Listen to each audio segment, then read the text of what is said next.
Salut à tous, c'est Léon, j'espère que vous allez bien.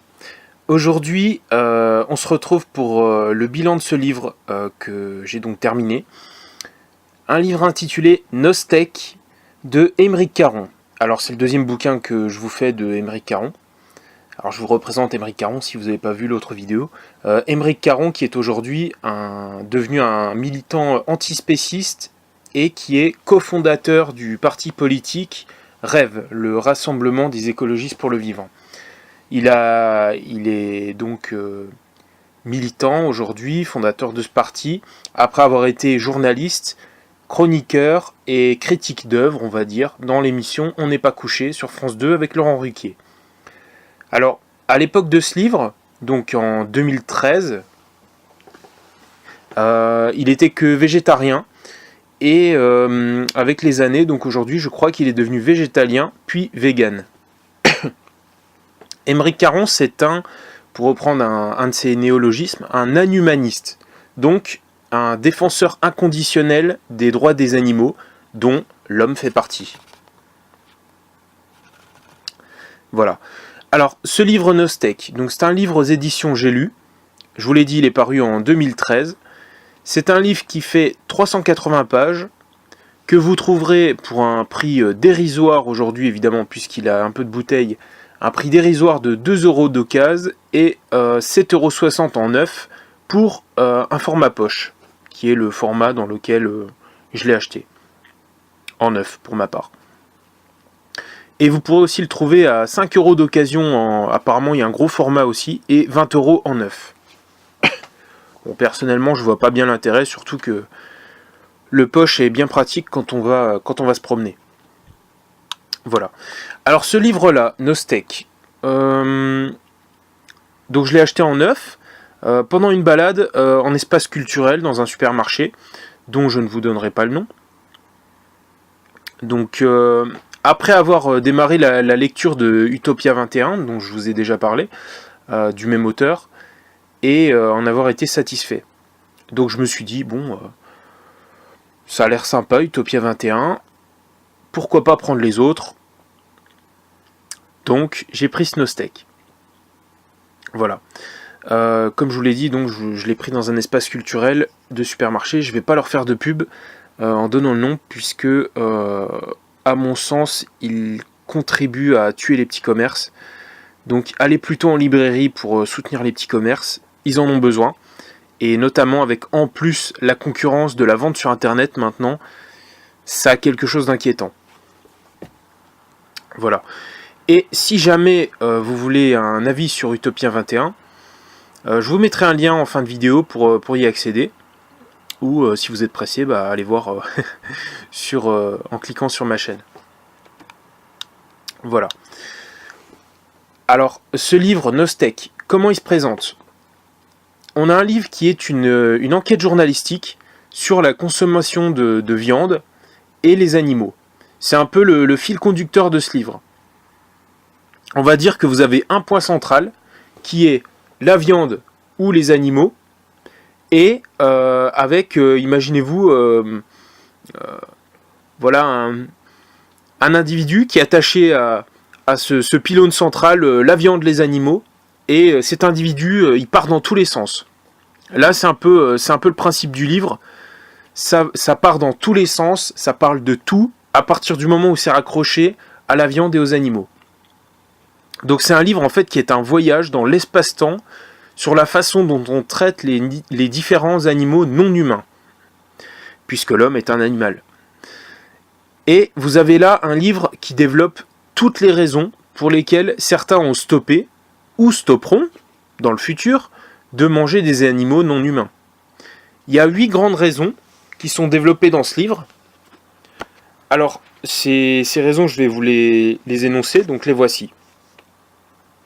Alors pourquoi les humains vont arrêter de manger de la viande?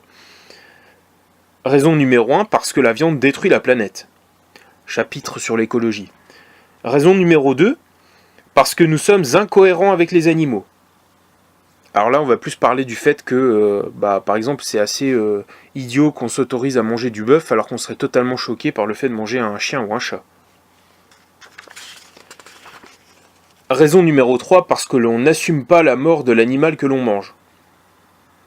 Alors il est notamment mentionné le fait que si vous vous mettez à raconter à table avec des gens qui ont une alimentation assez classique, que vous mangez des animaux, enfin que ce qu'il y a dans l'assiette était vivant, se promenait, faisait des choses, ça va gêner les gens. Raison numéro 4, parce que l'amour de la viande est culturel, pas naturel. Raison numéro 5, parce que nous n'avons pas besoin de viande pour vivre. Alors là, c'est intéressant, c'est vachement informatif. Hein. Vous avez, ça parle un peu de diététique. Et d'ailleurs, il présente une diététicienne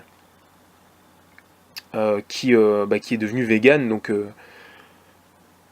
Donc c'est pas du charlatanisme. Hein. Il y a vraiment des professionnels du secteur qui défendent ce régime alimentaire-là.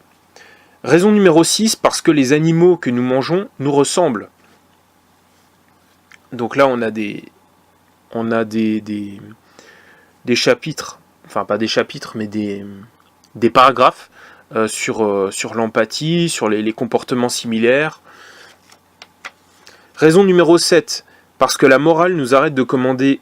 je me suis emmêlé les pinceaux. Parce que la morale nous commande d'arrêter la viande. Raison numéro 8, parce que le végétarisme est moderne depuis des millénaires. Et c'est là où notamment on va avoir un saut dans le temps, même si on en a très souvent dans le livre. Voilà. Un petit résumé rapide du livre à travers le titre des chapitres. Et le résumé officiel, que vous trouverez en 4e de couverture, le voici. Alors, bientôt, nous ne mangerons plus de viande. Nous cesserons de tuer des êtres vivants. 60 milliards d'animaux chaque année pour nous nourrir.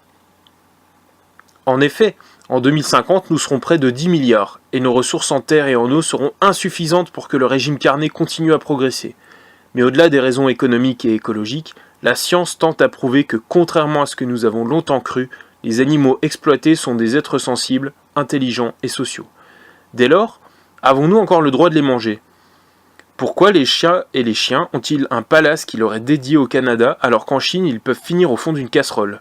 Pourquoi avons-nous choisi de consommer en priorité cochons, poulets et bœufs ? Comment ces animaux sont-ils produits ? Les végétariens vivent-ils plus longtemps que les carnivores ? Comment peut-on remplacer les protéines animales ? Émeric Caron a mené l'enquête pour décrire avec verve et humour tous les aspects de notre étrange rapport à la viande. Ancien grand reporter, Émeric Caron a travaillé à Canal+, puis à Europe 1. Il a longtemps fait partie de l'équipe dont n'est pas couché sur France 2. Donc voilà. Maintenant que vous avez eu un panorama assez complet, enfin peut-être grossier, mais du livre, je vais vous en donner mon avis. Alors, très bon livre. C'est super intéressant en fait parce qu'on se projette dans le futur, parce que l'auteur imagine un peu un monde où on ne consomme plus de chair animale. Alors pour les occidentaux bien sûr, puisqu'il y a des zones dans le monde déjà où ça ne se fait pas, et où d'ailleurs c'est même une infraction. Alors ça c'est surprenant mais on découvre ça. On se projette aussi dans le passé énormément aussi, et évidemment dans des zones qui sont plutôt méconnues pour le français lambda. On apprend énormément de choses, et je vous l'ai déjà dit avec Utopia 21, mais là aussi c'est le cas. Tout ce qui est avancé, que ce soit chiffres, anecdotes, événements historiques, tout ça c'est sourcé. Donc on peut avancer avec confiance dans ce qui est avancé. Avancer. Pour peu qu'on ait accès à la source évidemment. Mais tout est sourcé. Alors, à noter que je suis pas antispéciste, je suis pas vegan non plus, même si je suis beaucoup le sujet, qui est plutôt d'actualité en ce moment avec les vidéos de L214, l'association, sur les tortures des animaux dans les abattoirs. Et on a aussi l'histoire, on va dire qu'il y a une suspicion, vous avez dû entendre parler de ces vitres brisées chez des bouchers et des poissonniers il y a une suspicion que ça a été fait par des antispécistes. D'ailleurs, certains apparemment enfin, s'il s'agit bien d'antispécistes, il y a eu des écritures stop au spécisme sur les vitrines. Voilà. Alors, on en fait tout un foin dans les médias avec ça, mais il s'agit quand même d'une poignée d'événements. C'est une méthode. Après, pas sûr que ce soit la bonne pour faire avancer leur cause. Si tant est qu'il s'agit d'antispécistes qui ont fait ces choses-là. Voilà. Alors, ce qui m'a plu dans ce bouquin, c'est que le livre est remarquablement fourni en argumentaire et contre-argumentaire pour défendre le bien-être animal et l'arrêt de la consommation de produits carnés ou d'animaux sensibles et sentients, suivant le camp dans lequel on va se placer évidemment. Est-ce qu'on est plutôt consommateur lambda, boucher? En ce cas-là, on va parler de produits carnés, voilà, c'est de la viande. Ou alors, est-ce qu'on est plutôt un antispéciste, un animaliste, et donc on va parler d'animaux sensibles et sentients? Voilà. Alors, ce livre est accessible, pas trop compliqué, et d'ailleurs, on y trouve des définitions pour s'y retrouver, sur des concepts pas franchement familiers pour le tout venant. Des concepts comme antispéciste, vegan, flexitarien, pesco-végétarien, welfariste, abolitionniste, etc. Vous avez quelques définitions de temps en temps. Donc c'est de la bonne pédagogie bien construite. Alors, je suis content parce que j'y ai trouvé du neuf. J'ai appris beaucoup de choses que j'imaginais pas du tout. C'est un bouquin en fait qui m'a fait voyager émotionnellement. Je suis allé de la colère à l'éclat de rire, en passant par le dégoût, l'effroi, la douleur, l'étonnement, l'amusement. Il y a vraiment de tout. Des blagues, des jeux de mots. On a aussi la description de scènes étonnantes, mais aussi choquantes. Il y a vraiment de tout. J'ai aimé découvrir la vision de peuples différents, suivant le temps et l'espace dans lesquels les écrits prenaient place. Alors ça va du cannibalisme des premiers Européens, au peuple des Indiens, des Chinois, des Canadiens, qui font du bien ou des misères aux animaux en fonction des cas. Ce qui m'a déplu dans ce livre, le chapitre sur la conception philosophique de la consommation de viande. Je l'ai trouvé un petit peu lourdeau, et de manière générale, j'ai trouvé que l'intérêt du livre s'affaissait un peu sur la fin. Ce qui m'a déplu, alors même si à mon sens c'est nécessaire pour une certaine prise de conscience, c'est la douleur que j'ai pu ressentir, l'empathie pour ce pauvre chien qui a été torturé par des Asiatiques pour être consommé. C'est une scène décrite par un témoin qui a assisté, et franchement ça fait mal au cœur parce qu'on apprend que certains Asiatiques pensent que la viande de chien est bien meilleure quand l'animal a souffert lors de sa mort. Donc on a la description de la torture de l'animal et c'est vraiment glauque. Mais ça a le mérite de souligner le décalage de perception d'un événement suivant le lieu et l'époque dans laquelle on se trouve. D'ailleurs, pour l'anecdote, on peut souligner que on mangeait des chiens en France avant la Seconde Guerre mondiale. Ce qui n'est pas si lointain que ça dans notre histoire. Bon, en dehors de ça, quand je repense à ma lecture de ce bouquin, il n'y a pas grand chose qui m'a gêné, même s'il y a eu quand même plus de passages rasoirs dans ce livre que dans Utopia 21 qu'Émeric Caron a également écrit. Donc évidemment, je lui donnerai pas 20 sur 20. Hein. C'est pas le livre parfait, mais c'est un très bon livre. Alors ce livre, il peut vous apporter à vous, qui m'écoutez, un angle de vue intéressant sur la consommation de viande. Si vous n'êtes pas du tout connaisseur ou que vous ne vous êtes jamais intéressé à ce qui est dans votre assiette autrement que pour sa qualité gustative. Ce livre, en fait, c'est la Bible du militant défenseur des animaux. Si jamais vous êtes affilié à un parti comme le Rassemblement des écologistes pour le vivant, le parti animaliste, voire la France insoumise, ou même d'ailleurs, puisqu'il y en a qui défendent aussi les animaux dans d'autres partis. On peut parler de Olivier Falorni, député d'hiver gauche, qui était apparenté PS à une époque. Et puis je doute pas qu'il y a d'autres défenseurs des animaux dans des partis de droite. D'ailleurs, j'ai découvert récemment que Robert Ménard, qui est plutôt apparenté extrême droite, donc apparenté Rassemblement National, était sensible aux animaux. Donc il y en a un peu partout.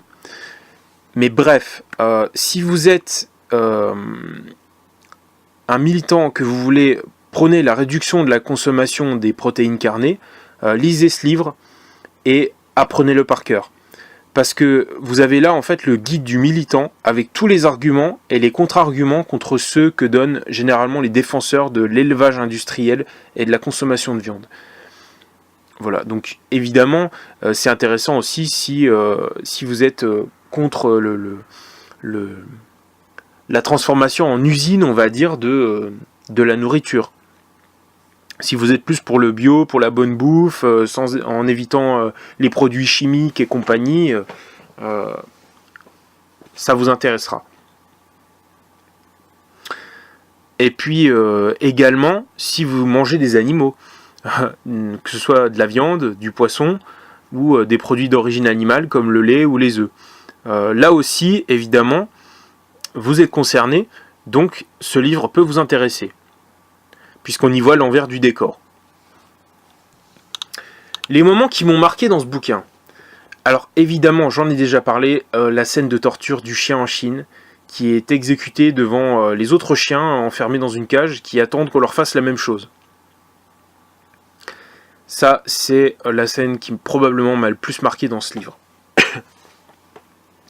On a les informations sur les événements liés aussi au cannibalisme avec les premiers Européens, puisque Émeric Caron en fait se sert du cannibalisme pour argumenter contre la consommation de viande d'animal non humain en fait. Voilà. Donc on nous parle des premiers Européens, des accidentés d'une équipe de rugby, des tueurs cannibales de notre époque, et aussi d'un truc qui est pas si lointain. Alors un type qui a été torturé, tué, puis mangé il y a une centaine d'années par des gens qui vivaient dans un petit village français pendant la guerre avec la Prusse. On a la mention aussi au peuple antispéciste, notamment les adeptes d'une religion en Inde qui s'appelle une sous-religion, enfin un courant en tout cas de l'hindouisme, qui s'appelle le jaïnisme, qui prône la protection du vivant sous toutes ses formes. Et on a aussi une communauté en Inde qui s'appelle la communauté Bishnoi. Et là franchement c'est des vrais antispécistes. Vous pouvez aussi jeter un œil, j'ai trouvé des vidéos concernant les Bishnoi. Alors Bishnoi, B-I-S-H-N OI, si vous voulez chercher. J'étais surpris aussi par des êtres humains qui se sont sacrifiés pour protéger des arbres dans cette communauté-là, donc face à des gens qui voulaient les abattre. Alors on a un roi à l'époque qui a envoyé ses soldats pour abattre les arbres, et le peuple en fait, certains membres de ce peuple se sont mis en travers.